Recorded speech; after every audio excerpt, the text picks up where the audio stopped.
the other question that we got in, which I've kind of touched on, is what is clairvoyance and how can you tell if it's developing? Okay, so clairvoyance, we have lots of clear gifts, and the 5 most common, I'm going to go 6 most common, are based off of our senses: hearing, seeing, smelling, etc. Right? And so we have clairvoyance is the clear seeing. The clear seeing can be either I'm closing my eyes and I'm having a visual representation and seeing something. I'm seeing a journey. I'm laying my hands on a client and I'm able to see where I need to go, or see a story and the story plays out in my mind, like with a visual aid. It can also be seeing symbols. It can also be seeing twinkles of light in a room with your eyes open. Any kind of seeing is that clairvoyance. And so when I first started my clairvoyance development, and really it started with my Reiki level 1 or 2, like it was 20 years ago. So I'm trying to remember when it exactly was, but it was very much like I was able to see and sense spirits right away. I had already, as a child, had developed, innately received clairaudience, so I could hear spirits often and kind of shut it down in those teenage years. And so when I got my Reiki 1 and 2, the clairvoyance and the clairaudience really came back for me. And it started with little twinkles of light. Like I would always see these little flashes of light in the room. And I was like, oh, my spirit guides are here. Thank you. Oh, my guardian angels are here. Thank you. And so it was always met with gratitude. So when we're doing our clairvoyance development, anything that we're setting attention that I would like to see more, hear more, feel more, meet it with gratitude. And then your journey is going to really snowball and get bigger because you're using that gratitude along the way. And we go back to the precepts. Just for today, I'll give thanks for my many blessings. Well, our spiritual gifts are blessings. I have a lot of clients and students who want to argue about if clairsentience, that empathy, is really a gift. I'm like, well, if you know how to use it, if you know how to control it, then it absolutely can be. So we have our clear seeing, that clairvoyance, our clear hearing, clairaudience, our clear sensing, feeling, that's that clairsentience, and that's that empathy. We have a clear scent, clear smelling, clear gustance, clear tasting, and we also have clear cognizant, which is the clear knowing. Like I know, I don't know why I know, but I know. So that's kind of the sixth sense. I know, but I can't explain it. And so as you begin your spiritual development journey, oftentimes these show up when you give it more attention, more gratitude, and you ask for it to turn on. So there's a bit of an intention setting even in that, like I'm going to intend to see more. And so when you're doing guided meditations or visualizations, you're allowing your brain, your active mind, to turn off and to let your imagination speak with spirit and come through that way. And so oftentimes people think they're making it up. I go, it might feel that way in the beginning, but this is the way divine source energy can come through and speak with us. It's through our imagination. And so for a while, it might feel like, oh, I'm making it up. And then I ask, well, you saw a red tulip, but not a red rose. Why is that? Why did this one particular thing show up? Because that's where divine spirit is influencing your imagination. And so, and that's okay. We can be in that space for a while. So oftentimes when people start the Shamanic Reiki Practitioner Training, that's where they are. They're like, am I making this up? I'm guessing. I'm second guessing myself. I'm doubting myself. And as soon as we can release that self-doubt and just trust whatever is going to show up is going to show up, and I'm going to let my ego be quiet and just see what happens. What happens then is our imagination, it might be active, but then all of a sudden you're like, I have no idea where that came from. I don't know why I'm seeing it that way. So for example, as I've been tuning into Mother Earth energy the last couple nights and doing my shamanic journey to really dive in deep, I'm going to the very deepest part of the ocean floor. Why is it showing up to me that way? I don't know. And so, so like, I'm not making it up anymore. I have no idea why I'm swimming in the ocean and going to the very depths of the ocean.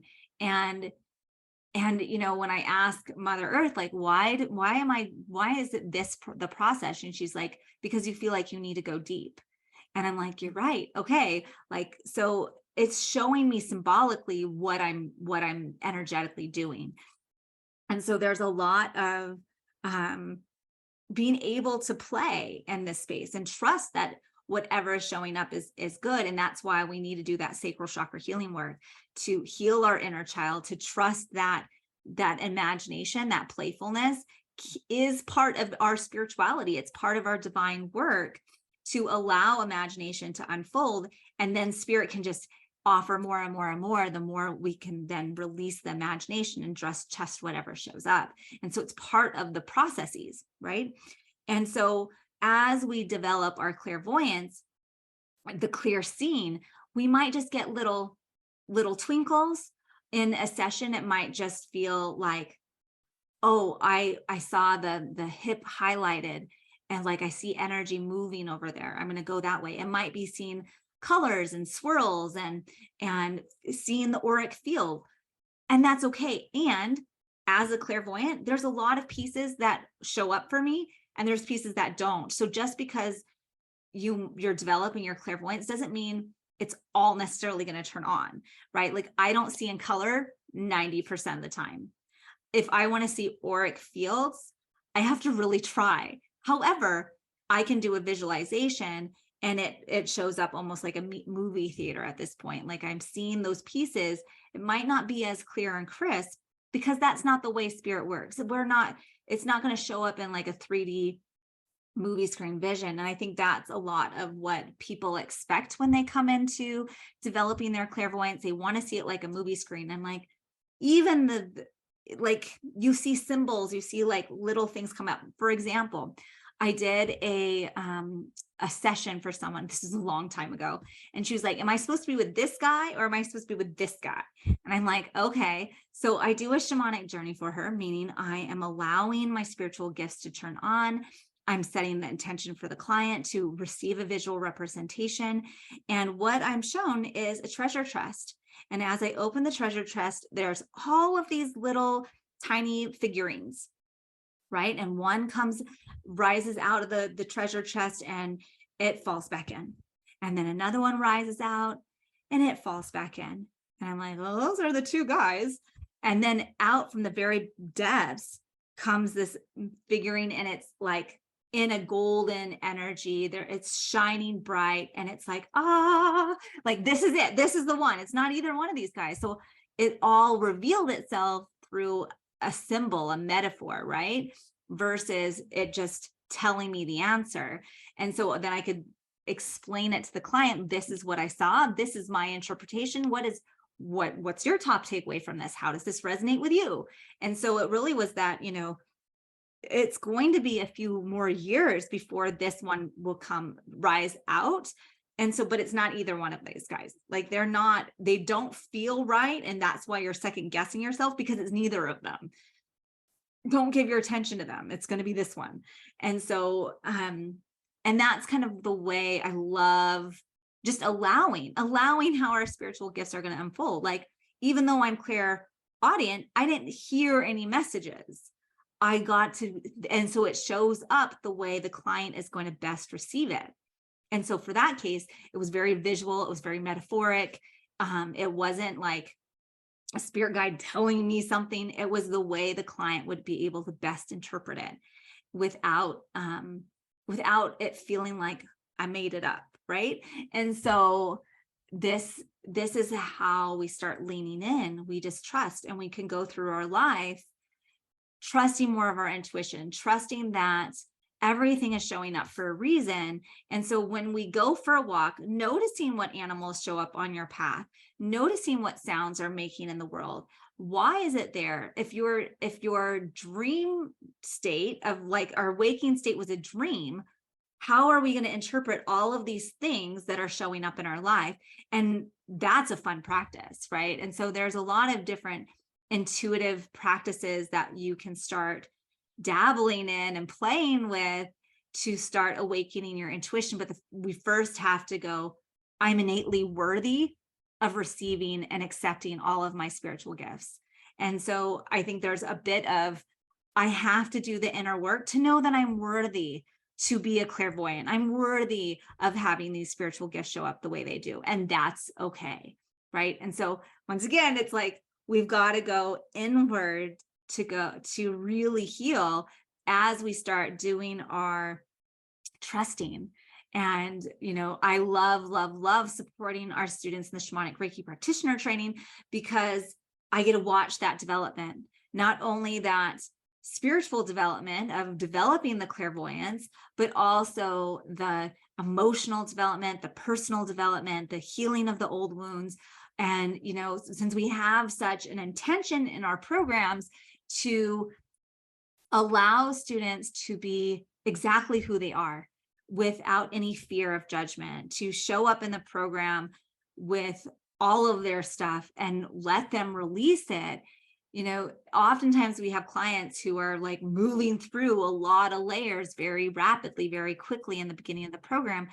And we're here for that. And then we have others who are like, yeah, I've done a lot of root chakra and sacral chakra work. I've been, doing inner child healing for the last 5 years. And I'm like, great, fantastic. It's just all of that has been you're loosening up the soil so that when we get to solar plexus and heart chakra, we can start really planting in that well-nourished soil. So there's always more work to do.